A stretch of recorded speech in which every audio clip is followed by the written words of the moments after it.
आखिर चुनाव आयोग के दफ्तर के बाहर खुद उसके अंतर्गत काम करने वाले अधिकारी क्यों पहुंच गए? इतना जबरदस्त हंगामा चुनाव आयोग के दफ्तर के बाहर क्यों हो गया कि चुनाव आयोग के दफ्तर को लॉक करना पड़ गया, ताले वगैरह लगाने पड़ गए। दिन दोपहरी, हफ्ते का पहला दिन सोमवार, लेकिन यह सोमवार चुनाव आयोग के लिए मुश्किल तब खड़ा कर गया जब जबरदस्त तरीके से चुनाव आयोग के दफ्तर के बाहर कुछ इस तरह से लोगों का हुजूम उमड़ पड़ा। और ये लोग कोई सामान्य लोग नहीं थे, ये शिक्षक थे, सरकारी कर्मचारी थे और इनमें से बहुत से बीएलओज थे। बीएलओज माने बूथ लेवल ऑफिसर, वो जो चुनाव आयोग के लिए ही काम करते हैं। दोस्तों, चुनाव आयोग ने एसआईआर शुरू किया और ऐसा बवंडर खड़ा हुआ कि देश में सिलसिलेवार तरीके से मौतों का सिलसिला शुरू हो गया। अलग अलग राज्यों से ऐसी खबरें आने लगी जहां पर बीएलओज या तो खुद अपनी जान दे रहे हैं या फिर उनकी जान जा रही है, क्योंकि इतना ज्यादा प्रेशर उन पर डाला जा रहा है। स्थितियां यहां तक आ गई कि चुनाव आयोग के दफ्तर के बाहर खुद उसके अंतर्गत काम करने वाले कर्मचारी हंगामा करने पहुंच गए और ये बताने लगे चीख चीख कर कि ये क्या अत्याचार आप लोग हमारे ऊपर कर रहे हैं। दोस्तों, आप जानते हैं पश्चिम बंगाल में, उन 12 राज्यों में से एक है पश्चिम बंगाल जहां पर एसआईआर हो रहा है, और वहां आज जबरदस्त तरीके से बीएलओ, सरकारी शिक्षक और सरकारी कर्मचारी पहुंचे चुनाव आयोग के दफ्तर के बाहर और यहां जबरदस्त तरीके से प्रदर्शन किया, क्योंकि अब तक पश्चिम बंगाल में कथित तौर पर 3 ऐसे बीएलओ की जान जा चुकी है जो कि एसआईआर के काम में लगे थे। दोस्तों, हालत यह आ गई कि जब ये प्रदर्शन करने के लिए लोग पहुंचे यहां पर, तो पुलिस ने यहां पर बैरिकेड्स लगाए हुए थे, पुलिस की बैरिकेड्स तोड़ दी और सीईओ, जो चीफ इलेक्टोरल ऑफिसर होते हैं राज्य के, हर राज्य के एक सबसे बड़े इलेक्टोरल ऑफिसर होते हैं ना, मनोज अग्रवाल, उनसे उनके दफ्तर में जाने के लिए यहां पर प्रदर्शन करने वाले लोगों ने बैरिकेडिंग तोड़ दी और उसके बाद ईसी दफ्तर के पास पहुंच गए। बड़ी मुश्किल से यहां पर लोगों को रोकने के लिए ईसी दफ्तर को बंद करना पड़ गया। पुलिस ने अपनी प्रोटेक्शन में लिया ईसी दफ्तर को और बंद किया गया और यहां पर 13 लोगों को मात्र अंदर जाने की इजाजत मिली। और वो 13 लोग जब अंदर गए तो उन्होंने जबरदस्त तरीके से अपना गुस्सा जाहिर किया, ये बताते हुए कि आप कर क्या रहे हैं। इन लोगों की ये शिकायत है दोस्तों कि हमने अपने बहुत से साथ काम करने वाले कोलीग्स को खो दिया, क्योंकि इलेक्शन कमीशन की जिद है कि उसने जल्दीबाजी में एसआईआर करनी है। दोस्तों, नादिया की बीलो जो हैं वो 3rd ऐसी बीएलओ हैं जिनकी अब तक एसआईआर की वजह से कथित तौर पर जान जाने का दावा टीएमसी कर रहा है और टीएमसी लगातार इस मामले को उठा रही है। किसी को ब्रेन स्ट्रोक हो रहा है, कोई अपनी जान खुद दे रहा है, किसी को हार्ट अटैक आ रहा है, कोई हाइपरटेंशन से खड़े खड़े गिर जा रहा है। और केवल ये पश्चिम बंगाल में नहीं हो रहा है, ऐसी बहुत सी खबरें देश भर में आ चुकी है।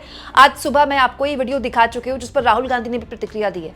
सारी पॉलिटिकल पार्टीज पर अपनी चिंता जाहिर कर रही है कि चुनाव आयोग का एसआईआर जानलेवा हो गया है, लोगों की जान जा रही है और चुनाव आयोग के दफ्तर खुद उसके अधिकारी पहुंच रहे हैं चिल्लाते हुए, चीखते हुए कि ये क्या कर रहे हैं आप लोग, इतना दबाव क्यों बना रहे हैं। दोस्तों, इन लोगों का ये कहना है कि चुनाव आयोग को थोड़ा और टाइम देना चाहिए, इतनी जल्दबाजी में एसआईआर करने की जरूरत नहीं है, हमको थोड़े और वक्त की जरूरत है, वक्त अगर दिया जाएगा तो ठीक से हो जाएगा। इसके अलावा जो महिला बीएलओज हैं उनके लिए तो और समस्या है दोस्तों। एक महिला जो कि कामकाजी होती है, उससे एक्सपेक्ट किया जाता है कि वो घर में बच्चों का भी ख्याल रखे, घर में खाना वाना बना के जाए, तो घर का उसको काम करना है अलग। अगर वो टीचिंग की, कहीं सरकारी स्कूल में टीचर अपॉइंटेड है तो वो टीचिंग का काम कर रही है वो बेचारी अलग, फिर उसको बीएलओ का काम करना है अलग। तो उनके लिए तो मतलब अजीबोगरीब समस्या हो गई है। देश के अलग अलग हिस्सों से कहीं बीएलओ इस्तीफा दे रहे हैं, कहीं वो बीमार हो रहे हैं, कहीं वो छुट्टी मांग रहे हैं। क्यों? क्योंकि चुनाव आयोग 12 राज्यों में जिस तरह से एसआईआर करवा रहा है उससे बीएलओ कह रहे हैं हम इतना प्रेशर नहीं ले सकते। वहीं दूसरी ओर ममता बनर्जी ने अपनी दूसरी चिट्ठी लिख दी है दोस्तों ज्ञानेश कुमार को। दोस्तों, ममता बनर्जी ने इससे पहले भी एक चिट्ठी लिखी है, उसको लेकर मैं आपको एक खबर दिखा चुकी हूं। एक और चिट्ठी लिख दी है ममता बनर्जी ने ज्ञानेश कुमार को इसको लेकर, और इस बीच पॉलिटिक्स भी हो रही है। कहीं चुनाव आयोग के खुद के कर्मचारी उसके दफ्तर के बाहर खड़े होकर हंगामा कर रहे हैं, प्रदर्शन कर रहे हैं और थोड़े और वक्त मांगने की डिमांड कर रहे हैं, तो बीजेपी की तरफ से यह कहा जा रहा है कि दरअसल जो टीएमसी के अधिकारी हैं, टीएमसी के जो लोग हैं ममता बनर्जी की पार्टी के, वो बीएलओ उसको धमका रहे हैं कि वहां तृणमूल कांग्रेस के एक बूथ लेवल एजेंट जमीरुल इस्लाम मुल्ला पर यह आरोप लगता है कि वो सीधे बूथ लेवल अधिकारी को फोन पर धमका रहे हैं और मीडिया में इस प्रकार का न सिर्फ विषय बल्कि बहुत सारी चीजें भी पब्लिक डोमेन में अवेलेबल हो रही हैं जिनमें कथित रूप से उनके द्वारा धमकाए जाने की वीडियो और आवाज भी अवेलेबल है। हम देश के सामने यह पूछना चाहते हैं कि यह परिस्थिति क्यों उत्पन्न हो रही है। यह परिस्थिति क्या इसलिए नहीं उत्पन्न हो रही है कि यदि केंद्र में स्वयं नेता प्रतिपक्ष सीधे इस चुनावी मतदाता सूची के संशोधन पर अनर्गल निराधार आरोप लगाएंगे और पश्चिम बंगाल की मुख्यमंत्री उसके ऊपर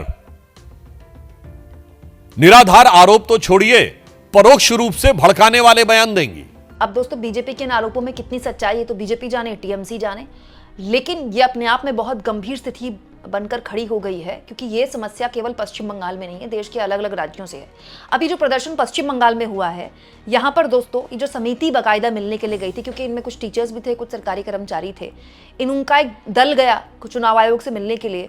उन्होंने कहा है कि भाई हम जो काम आपने दिया हुआ है वो कम से कम 2 साल का है और वो काम आप इतनी कम टाइम पे करवा रहे हैं, ये कैसे पॉसिबल है। दोस्तों इन लोगों ने ये भी कह दिया कि अगर निर्वाचन आयोग उनकी नहीं सुनता है, चुनाव आयोग उनकी नहीं सुनता है, तो फिर से प्रदर्शन करेंगे वो। अब इंपॉर्टेंट ये भी है कि कुछ राज्यों में तो बाकायदा ऐसे कर्मचारी भी हैं जो कह रहे हैं हम काम ही नहीं करेंगे, हमने काम करना बंद कर देना है। केरला में इस तरह के प्रदर्शन हो रहे हैं, तमिलनाडु में भी इस तरह के प्रदर्शन हो रहे हैं। राज्य कोई भी हो, बीएलओ सेम शिकायत कर रहे हैं कि इतना ज्यादा काम इतने कम वक्त में आप नहीं करवा सकते। और दोस्तों कोई भी आदमी एक लेवल तक ही प्रेशर झेल सकता है, मानसिक हो चाहे वो काम का प्रेशर है। वहीं दूसरी ओर इस पूरे मुद्दे पे एक चीज इंपॉर्टेंट है, देश के अलग अलग राज्यों में चुनाव आयोग के दफ्तर अडार में आ गए। अब देखिए पश्चिम बंगाल में चुनाव आयोग के दफ्तर के बाहर खुद उसके अंदर का काम करने वाले कर्मचारी पहुंच गए। हिमाचल प्रदेश में चुनाव आयोग के दफ्तर के बाहर कांग्रेस पार्टी के कार्यकर्ता पहुंच गए, वहां कालीक पोत दी। इसके पूर्व में कांग्रेस पार्टी के कार्यकर्ता बेंगलुरु में प्रदर्शन उन्होंने किया और कर्नाटक में भी चुनाव आयोग के दफ्तर के बाहर उन्होंने खूब हंगामा, खूब प्रदर्शन किया। तो चुनाव आयोग के जो राज्य के अलग अलग दफ्तर हैं वो इन दिनों खूब प्रदर्शन का केंद्र बने हुए हैं। लेकिन अजीबोगरीब स्थिति देखिए, कितनी बड़ी खबर है, देश भर में बीएलओस की जानें जा रही हैं, चुनाव आयोग के अंतर्गत काम करने वाले लोगों की, लेकिन चुनाव आयोग के कान में जू नहीं रेंग रही। मतलब मुख्य चुनाव आयुक्त ज्ञानेश कुमार सूत्रों के पीछे छुपे हुए हैं। एक ऑफिशियल बयान तक नहीं आ रहा उनकी तरफ से, एक प्रेस रिलीज तक नहीं आ रही उनकी तरफ से कि भाई हम ये देख रहे हैं या इसमें जांच कर रहे हैं। मतलब संवेदनहीनता की हद है ये, जो लीडर अपनी टीम में काम करने वाले लोगों का ख्याल नहीं रख पा रहा। मतलब आप सोचिए उस लीडर के बारे में क्या ही कहा जाएगा। आप इस मुद्दे पर क्या सोचते हैं दोस्तों, कमेंट बॉक्स में जरूर लिखें और जितना हो सके चैनल को शेयर भी करें, सब्सक्राइब भी करें और थैंक्स फॉर ज्वाइन की ऑप्शन से अगर आप चाहें तो कुछ आर्थिक मदद भी चैनल की जरूर करें।